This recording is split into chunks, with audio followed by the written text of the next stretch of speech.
প্রথমে একটা পাত্রের মধ্যে 1 চামচ ঘি মাখিয়ে দুধটাকে ঢেলে ফুটিয়ে নিতে হবে। এবারে দুধটা যখন ফুটে উঠবে তখন গ্যাসের ফ্লেমটাকে মিডিয়ামে রেখে ক্রমাগত নাড়িয়ে চাড়িয়ে যতটা দুধ সেটাকে একদম অর্ধেক করে নিতে হবে। এবার দুধটা যখন অর্ধেক হয়ে যাবে তখন এর মধ্যে স্বাদমতো চিনি আর আগের থেকে গরম দুধে ভিজিয়ে রাখা খোয়া ক্ষীর দিয়ে ক্রমাগত নাড়িয়ে চাড়িয়ে এটাকে শুকিয়ে নিতে হবে। আর এই পর্যায়ে গ্যাসের ফ্লেমটা অবশ্যই লোতে রাখতে হবে। এই যে পর্যায়টা দেখতে পাচ্ছ এটাকে বলা হয় রাবড়ি। তবে আমি আজকে রাবড়ি বানাবো না, আমি আজকে বানাবো ক্ষীর।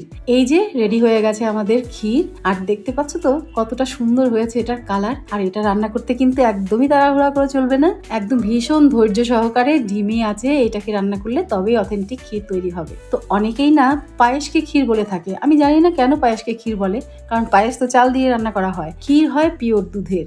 আর এটাই হচ্ছে অথেন্টিক ক্ষীর। আমার মেয়েরা এটা এমনি খেতে বেশি পছন্দ করে। আর এই রেসিপিটা কেমন লাগলো অবশ্যই আমাকে কমেন্ট করে জানাতে ভুলবে না কিন্তু। তো তুমি কি এটা এমনি খেতে চাও না অন্য কিছুর সাথে?